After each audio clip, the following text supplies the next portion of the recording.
They go fast. But they have Thanks for staff. coming.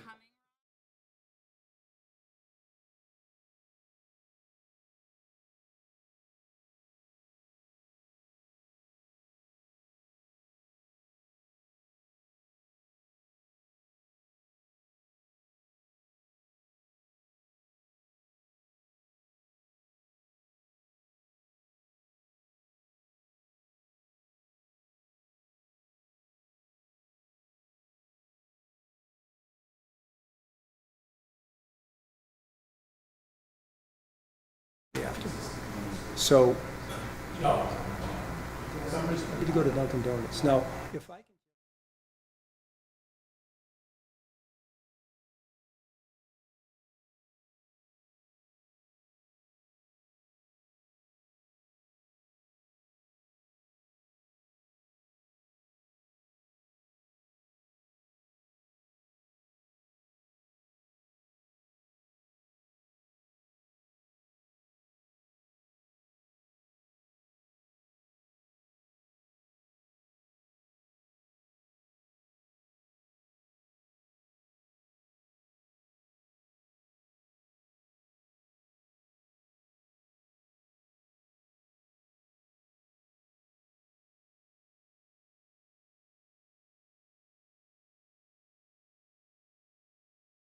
Already. The age difference is that much.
Yeah, I said to my daughter,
Approval not required plan for 28 Van Norden Road, proposed lots 1A and 2A.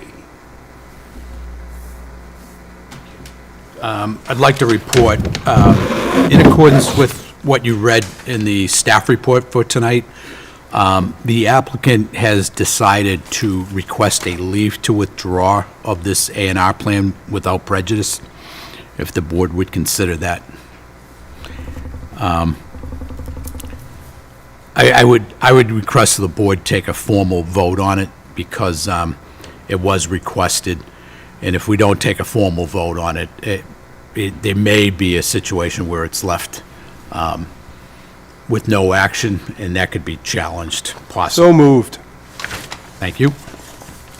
Motion made by Dave to accept the director's recommendation, seconded by Second. Rob. All those in favor? All those opposed, 4-0 carries.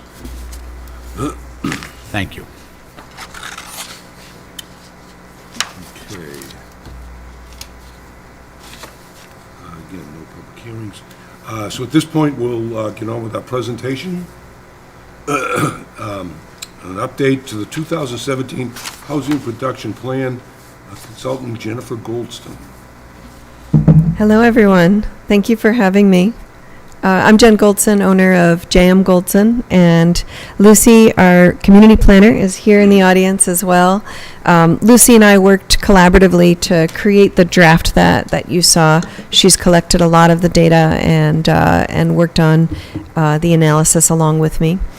So why don't I just say, I think that you probably all got this in your packet and maybe had a chance to look at it from what I could tell upon you walking in. Is that fair? Is that fair to say that you've mostly taken a look at the recorded presentation and pretty familiar with it? Okay, perfect. So I won't go into a lot of detail, but what I'd love to do is answer any questions, of course, that you have, but I'll give you just a sense of what this document is and what the next steps will be in the process. So this is a partially finished housing production plan. We really focused on two pieces of it that we do right away, and I like to call these pieces our discovery and understanding phases. It's when we're just trying to get an understanding of the community, and we do that through a lot of collection of data that you saw, as well as mapping analysis. But we also like to get into the community, and we are very fortunate, I forget when it was, sometime this summer, July sometime, Casey and John very graciously got this wonderful van, I think it was John's van, and took me and my team all around Woburn to see different neighborhoods as well as different newer developments and potential areas for future development. So that was really helpful to us. And so we did that as part of that discovery and understanding, and then we also collected a lot of data. There's data that we collected that we didn't put in the plan. You may have seen prior plans that are just a lot bigger than this, and we feel like it's important to cut to the chase, I guess. But if there's something that you are interested in seeing that you didn't see in here, certainly let us know. It could be that we have the data back in the office and can certainly share it or add more in if you felt like there was something that, I really want to know this one thing and you didn't talk about it. But that being said, the way that we focus on this discovery and understanding phase is doing 2 chapters of what will become a 4-chapter document. So the 2 chapters we focus on are chapter 3 and 4. The chapter 3 is about housing needs, and we look at we answer several questions. We answer who's living here now, and how might that change, and how does that relate to your housing needs. We look at, is your production keeping up with demand? And we look at past production leading up to now. And then we try to project out as much as anyone can project. And projections are very fallible. Nobody has a crystal ball, but to the extent that we can do that, we look at that as well. We look at, can people afford to live here? And who's most at risk of the people who are living here now? Who's most at risk of having housing instability? And then we ask the question, how do jobs, wages, and skills relate to housing access? And the last question we ask in the housing needs portion of this is what will Woburn need moving forward based on what we're seeing. So that's chapter 3. And then chapter 4 is focused on both development constraints and opportunities. And we look at 6 key questions there.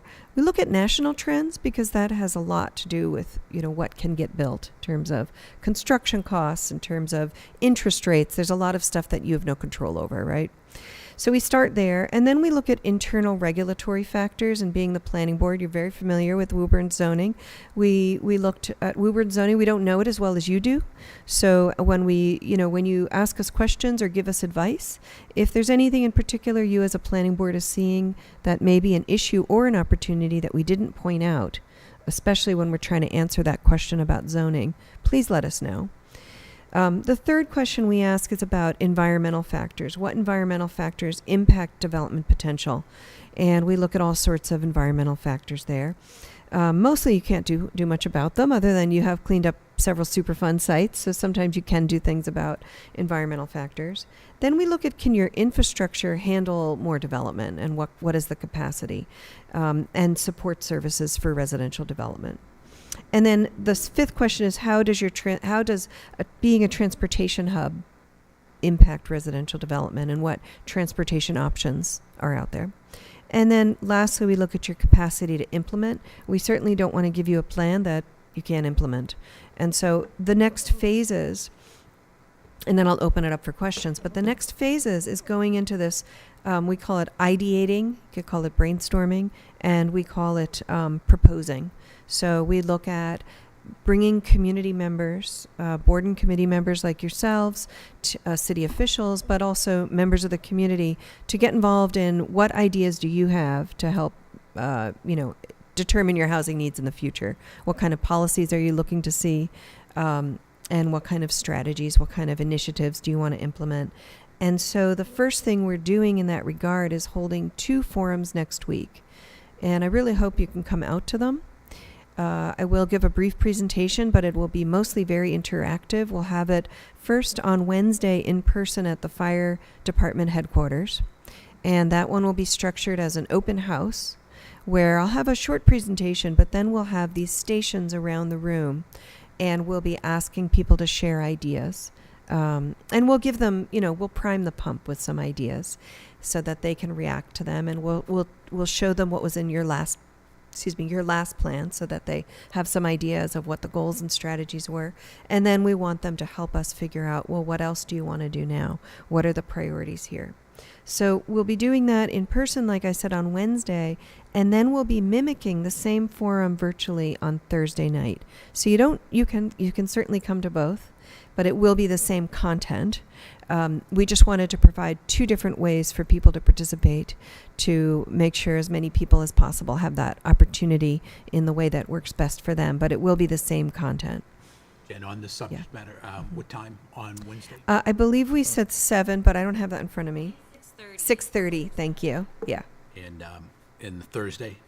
Same time, Okay. 6:30. Yeah. And the venue on Thursday is? Thursday will be virtual, so it'll be a Zoom link, which is we gave the city, so I'm sure it's posted somewhere. It's on the city calendar, the events calendar, as well as on Facebook and a few other pages.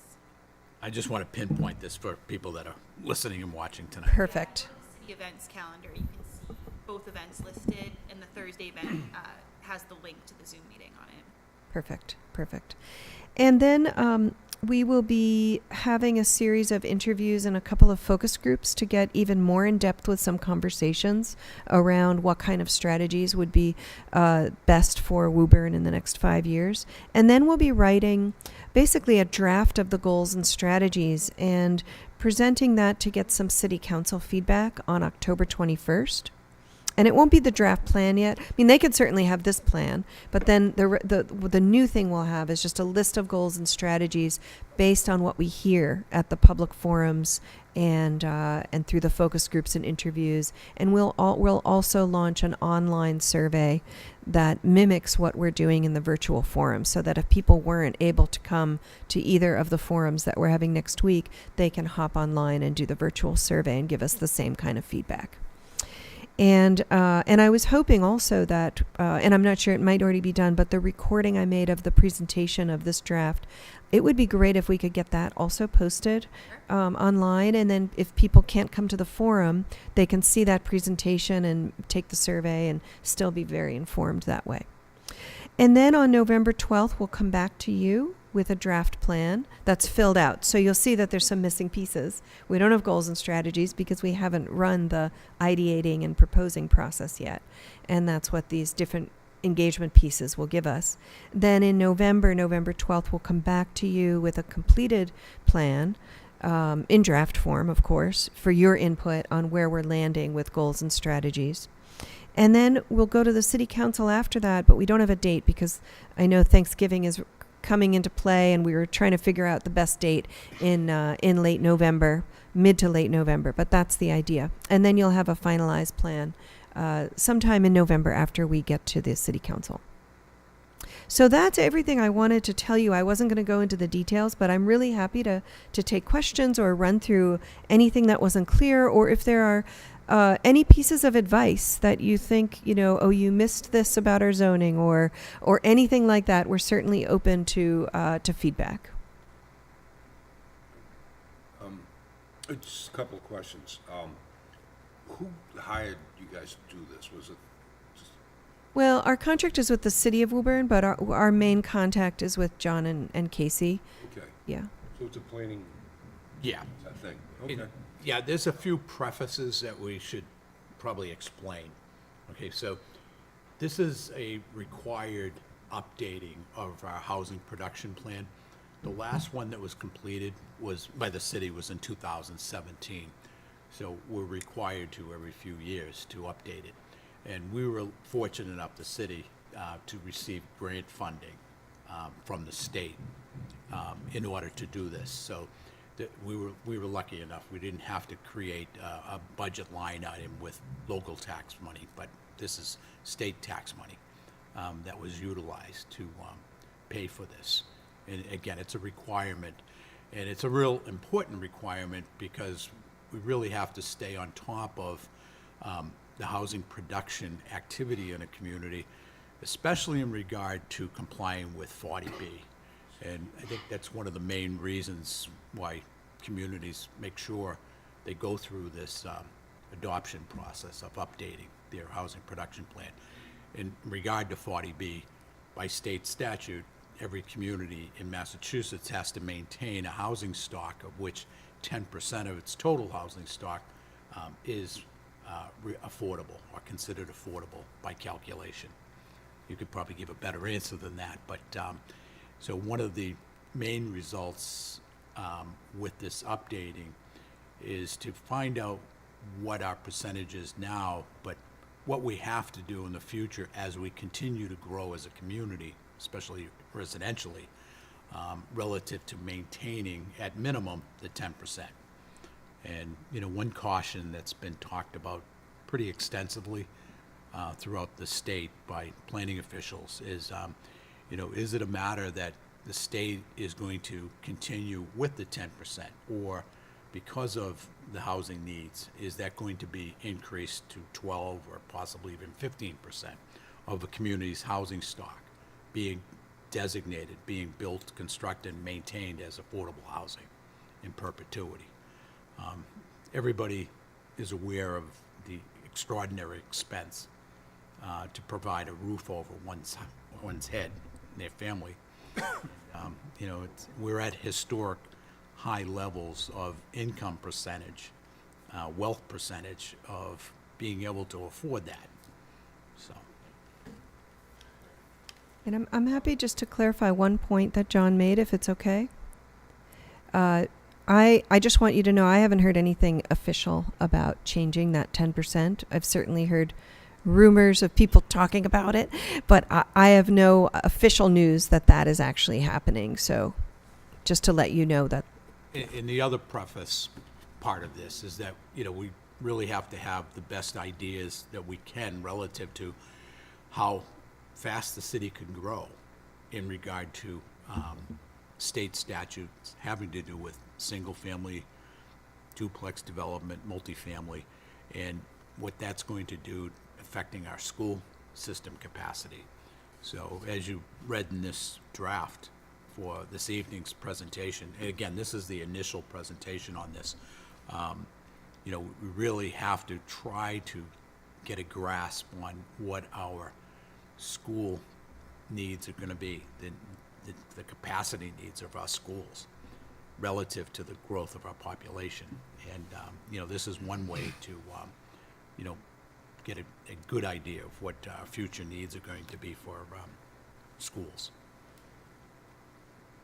Jennifer, the goals and strategies that you'll come up with at the end will be based on the meetings that you have with the planning board, the city council, and these, you know, the fire state, that those type of meetings? Correct. Where people will give you ideas as to what they think the goals and the strategies should be? Correct, and we'll start them off by reminding what the goals were from the 2017 plan and the strategies, and give them an update on what's been done. The staff, Casey and John, have provided a very nice audit of what strategies were accomplished and where they stand on each of those. So we'll give community members, city officials, an idea of where you've come from since then, so they won't be starting from scratch. It could be that some of the goals are still relevant, or some of the strategies are still irrelevant, or maybe there are new ideas that they want to put into play. Getting to the 10%, I actually quite open that up now, is that based on the report, you kind of indicated that we're teetering with the 10%, like we're at 10, I think it was 10.7 now. Correct. And that by reading it, you kind of indicated, at least to me, that that might not happen down the road because we're close. Now, we did change our rules that we went from 10% when something is built to, I think it's 15 now? It does It can vary. go from 15 to 25. That's depending on correct. what's being built. Yeah. But I didn't see anything in here that mentioned that that's a good thing, that you've done that, and this will help you stay at the 10. Yeah, that's a good point. With your inclusionary zoning policies, I know they vary in different districts.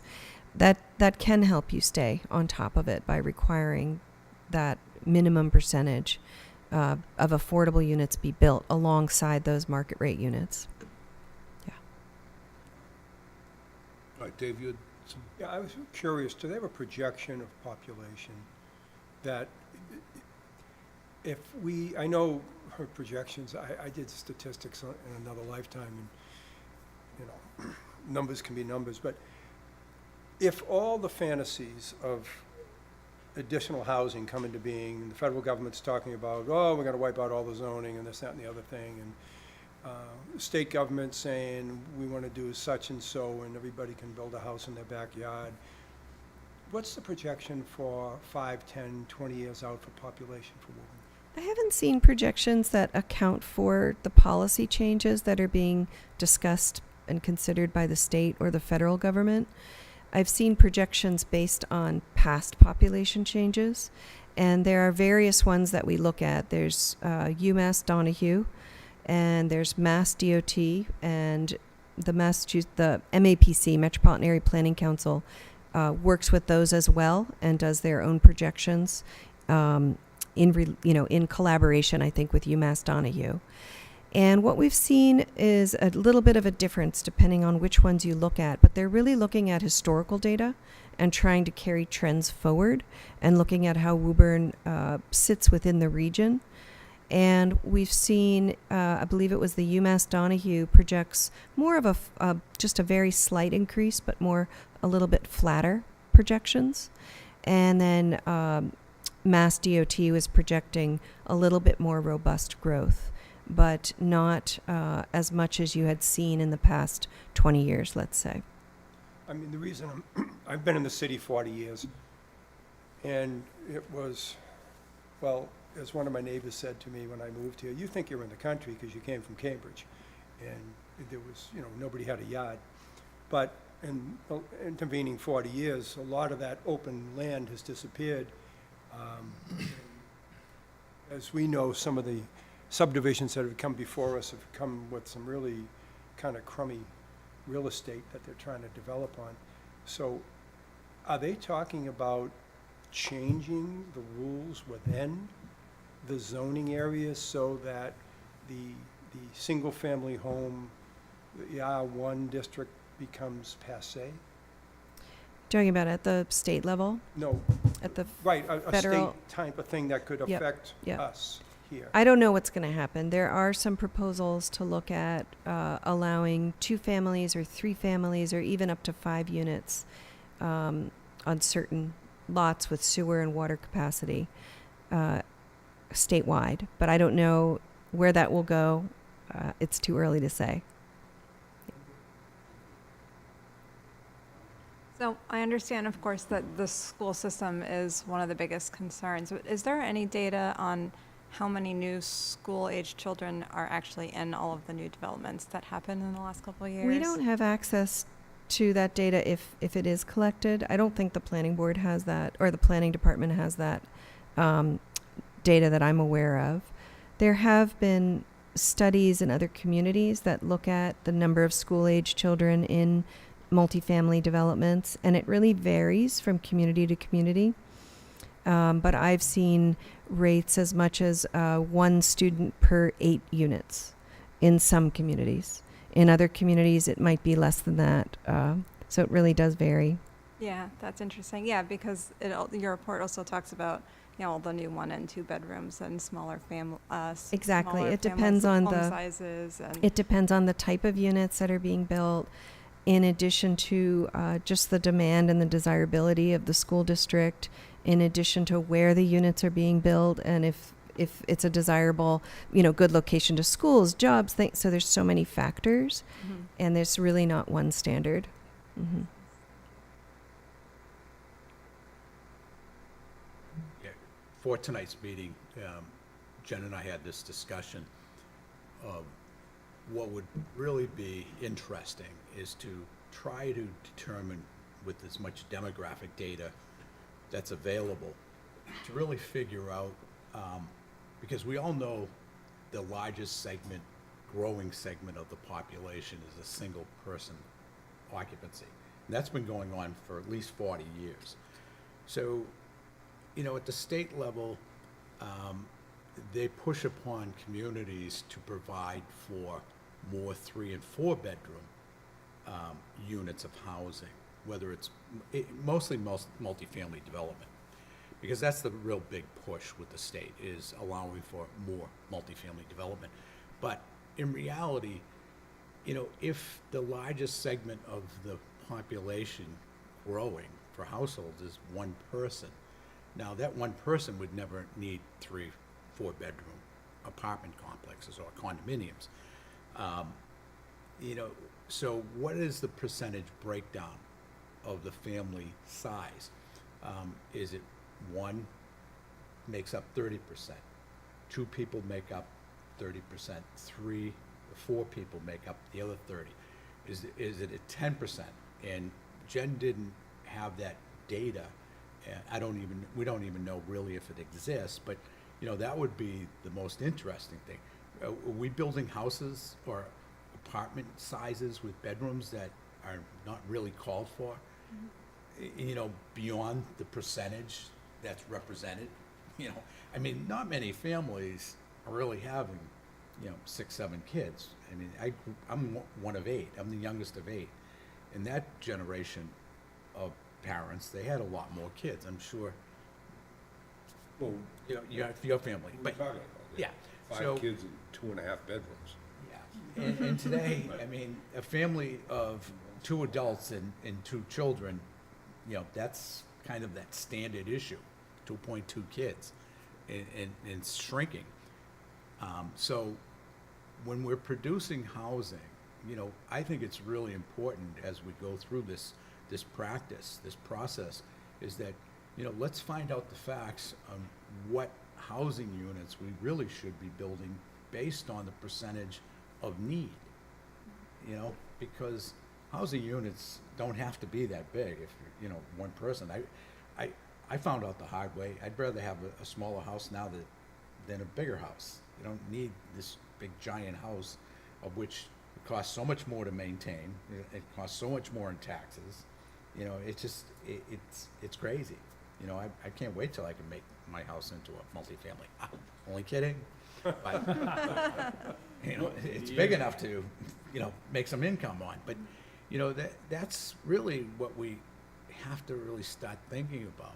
Why are we being pushed by the state?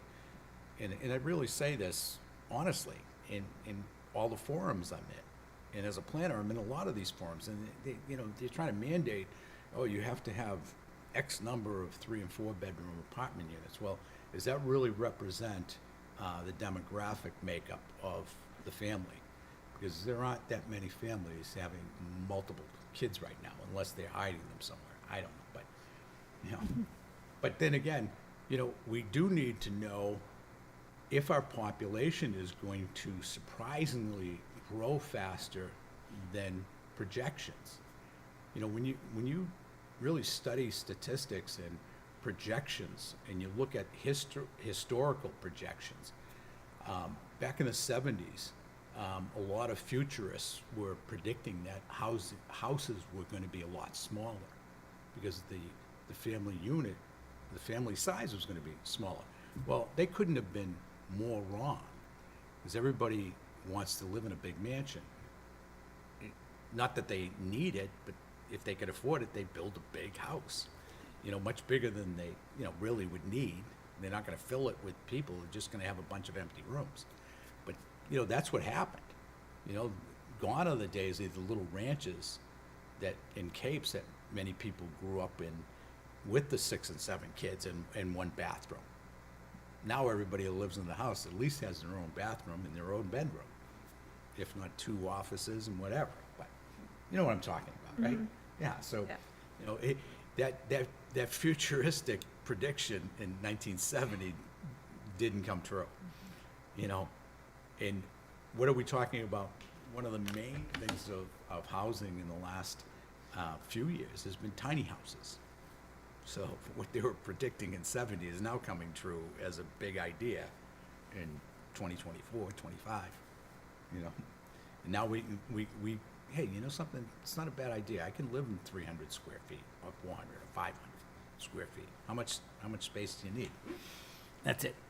I know we're running out of time. I'm happy to respond briefly if that's okay. So in the report, you kind of indicated that the senior citizens, which I am, Dave is, yeah, I'm sorry. I didn't mean to inform you, you know, I hope someone else told you before me. But they're not building anything for us.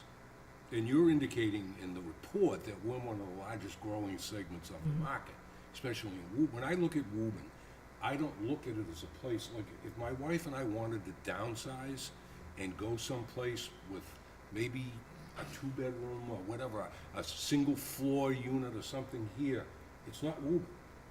We have to look outside of Woburn to find something like that.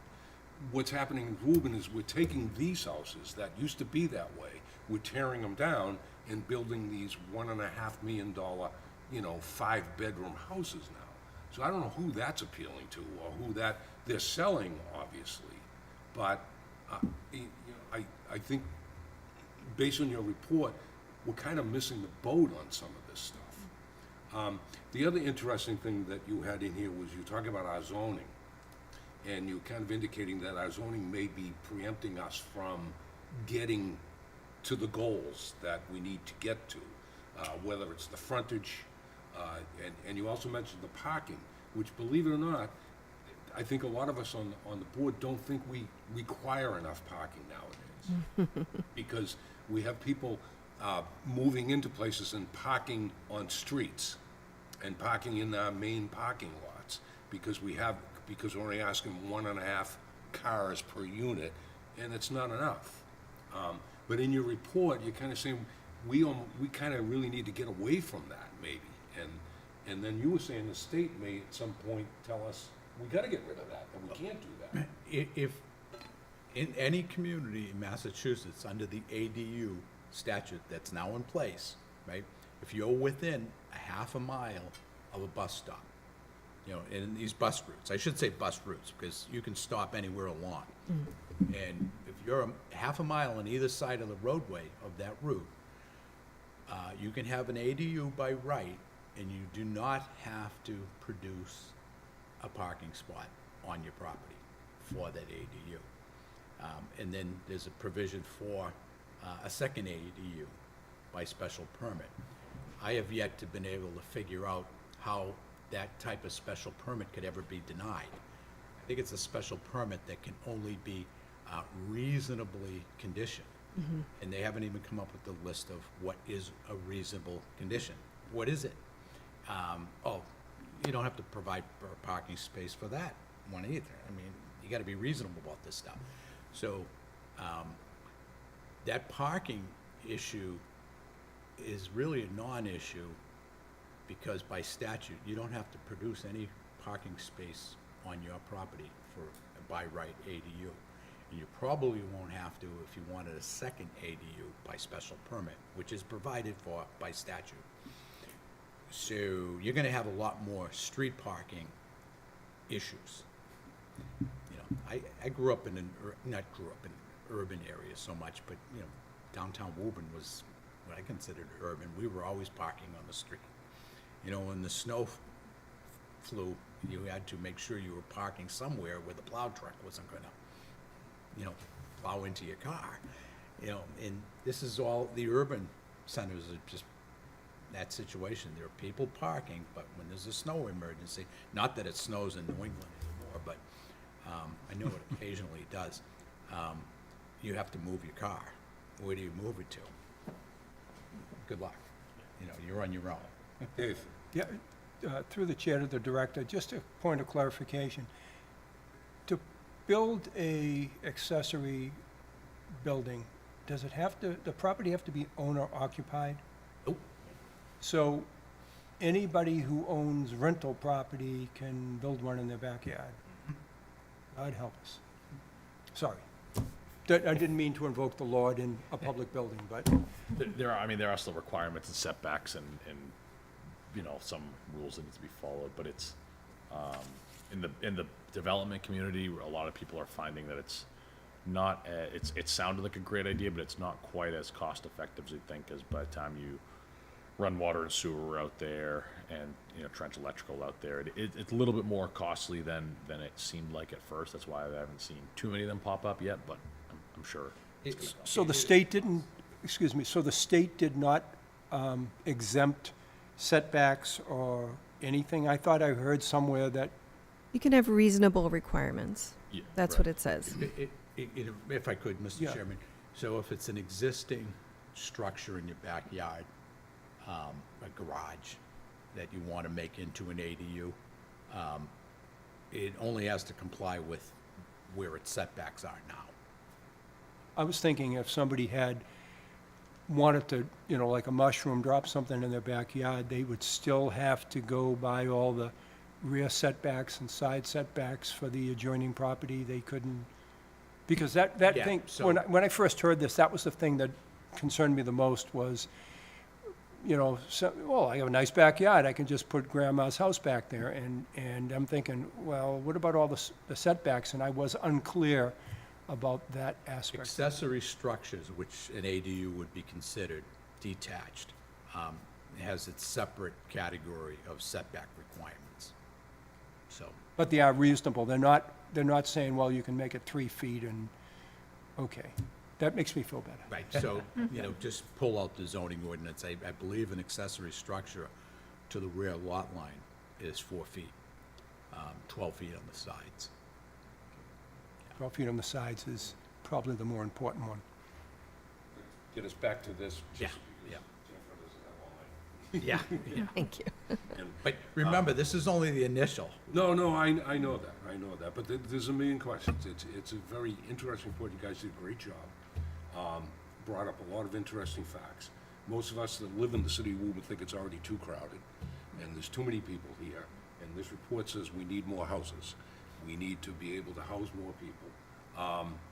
And I'm saying, why? I mean, you know, you can try to find a stretch of land that isn't built on already. It's already built. But it's also interesting as to how many people don't actually live here that work here. I think 87% of the people that, I can't believe I'm rolling all these things. But I think that was the number, think you're right. 87% of the people that work in Woburn do not live in Woburn. Thank heavens. Imagine if they all lived here. You'd have less traffic. Wait, Talia. In the city, tell ya, because it takes, I only live over off of Pleasant Street. To get to 93 some days, it takes me 15 minutes to go from Pleasant Street to 93. But So- if 40,000 people didn't need to take 93, then But you this could is- get to 93. But that's not what we're here for. 3 o'clock in the afternoon. So does anybody have any more questions for Jennifer at this point on the report? Anything else to ask her? And if not, if we do, fine, if not, I was just gonna add, not a question, but ultimately, both the planning board and city council will have to vote to adopt the plan, and then we send the plan to the state, and they'll have to approve it. So there's a few steps, but that's why we're moving kind of at the same time through city council and planning board. We're not having any joint meetings, but we'll make sure that you're aware of the city council dates, so if you wanted to attend and participate, as part of their meeting and vice versa, that'll be helpful, so we can stay on the same page and keep on the schedule. The only thing, we're not the only state that's dealing with, certainly not the only Right. community. This is now emerged as probably the number one priority. It's growing to be the number one priority to achieve affordable housing on a national scale. So there's going to be a lot more attention given and a lot more federal funding available for the creation of housing, because it is the number one issue of concern that needs to be addressed in this country. It just costs too much money for people to put a roof over their heads, and it creates a lot of destruction of our society and the harmony of our society. So it is starting to get that big time national attention, and it's such a serious issue that if it doesn't get addressed and effectively addressed, we're not going to have any harmony in this country. So this is turned into, it's a war against unaffordable housing. We have to make housing more affordable for the millions of people that live here, and if we don't, it's going to be a very hard country to live in and So, to John- thrive in and to survive in. with that in mind, John, one of the things and it was also, I think, mentioned in this report too, is that the idea of affordable housing is not what it is. We had those condos up in Lexington, that they were going for $700 and something, $50,000. The affordable ones were going for $400 and something. When has 400 and something become affordable? And you mentioned it in your report that I think, and that's not something that the city, we're just going by guidelines that are given to us in terms of determining what's affordable and what isn't. I think that whole thing has to be looked at, and that has to be revised to make it really affordable. The only, Two things. One, obviously, the cost of land in Woburn begs the question of how much we go up for housing. And the other thing is, if we had a better public transportation system, I travel all over the Commonwealth. There's lots of land in central and western Massachusetts, and there's just no really good transportation system to get the folks that are out there to where they need to be. I just want to say, this country, people might not think of it this way, but this country has a lot of land.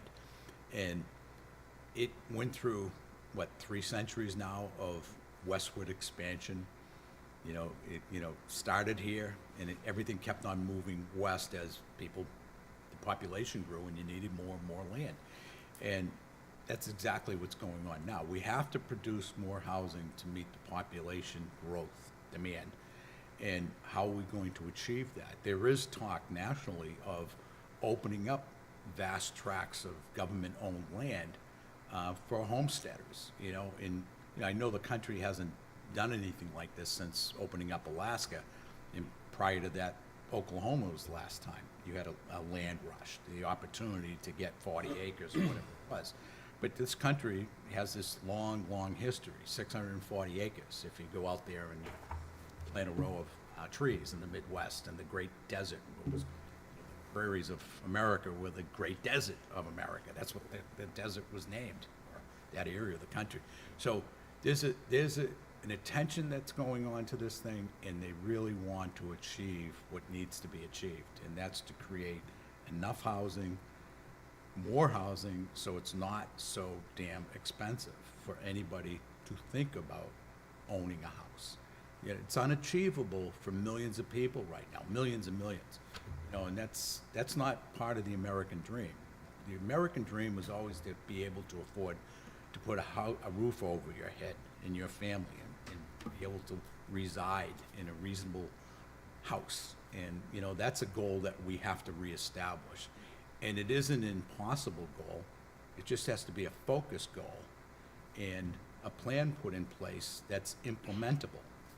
And, you know, nothing's impossible. You know, we created this situation by population growth. Now we have to solve the number one issue. You know, it's the same with food. You don't produce enough food and water, you can't survive. So that's why you have to have planning, right? You have to have planning. All right, does anybody have any questions for Jennifer? Excellent. Jennifer, thank you so much for your presentation. Thank you so Look forward much. to working with you guys down the road. It's nice to meet you all. We'll be seeing you soon. Okay. Hope you're Our eyes are no big deal. limping less. Don't worry about it, just keep your eyes closed. Be a couple more questions next week, I'm sure. Remember, the Patriots are always looking for a good punter. Buffalo found theirs. Yes. Okay, up next is definitive subdivision status reviews. Highview Estates. Highview Estates, as I stated in my report for tonight, Right. they're respectfully requesting the board to allow them to come back or come to us with their conceptual plan for our second meeting in September. Okay, I don't think we need a vote on No. that. Then Cliffside Terrace. Cliffside Terrace. Cliffside Terrace put together their estimate for their surety, and that's in the last page as Exhibit A in the director's report. That is the cost estimate for building that cul-de-sac coming off of Garfield Avenue, and talking about escalation of pricing. But, you know, there's a lot of ledge up there. But that surety amount, we're in excess of $2 million. Wow. The only issue we have, even though in the draft report I recommended the board adopt this, we did not receive the city engineer's recommendation. I don't know if the board wants to proceed with the motion without having his recommendation, or just wait for that. We never do that. We don't, there's no time frame on this, right? I mean, we could do it at Yeah, the 23rd. the 23rd of October if we had. Yeah, I really want to hear back from him in Yes, writing. I think we'd rather. Yeah. Yeah. Planning Board Directors updates. Planning Board Directors updates. We do have need for a second meeting in September. So the 23rd, is everybody going to be available that is here? I know Claudia will be back, and, you know, Kevin in all likelihood will be here too. So we'll have a full house, and Jim, I'm sure, will be back. So we'll have a need to go over several old subdivisions that have been working with the bank that holds the surety, or they have paperwork. We hold the surety, but they have paperwork for 3 old subdivisions that we really should put in the complete file, because these are old. They should have been taken care of years ago. The 3 of them were subdivisions that were approved back in the 80s and 90s. Yeah, well occupied, So we really should dispense with the surety, remaining sureties. And then we do have a couple of other items that will be on that agenda, in addition to those subdivision reviews. One for the 23rd. That's correct.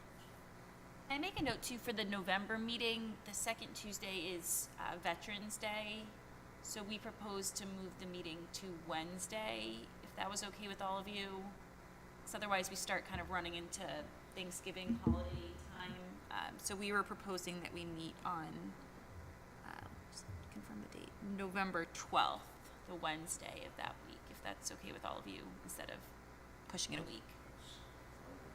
Yeah, because, Have that on your calendar for November. We can send a reminder, but that was our plan for that month anyway. it's one of those months that typically we end up meeting once that month, so.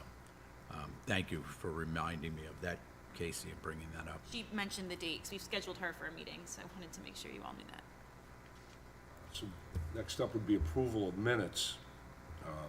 We were sent the 23rd of May and the August 12th. Do we need a quorum to accept minutes? We do have a quorum. Well, Talia can't vote on the 23rd because she wasn't here. I don't think we can vote on the minutes then. Really, we could just take August 12th and vote on that, our last meeting, and then hold the 23rd for. Motion to accept. Accept the minutes from August 12th, 2025. Do I have a second? Second. Rob, all those in favor? 4-0, carries. Thank you. Any other business, John, that legally comes before us? Not at this time. So moved. By Dave to adjourn, you gotta tell me the time. At 7:53, seconded by Second. Talia, yes. Seconded by Talia. All those in favor? 4-0 carries. And that is it. Thank you very much. No Red Sox.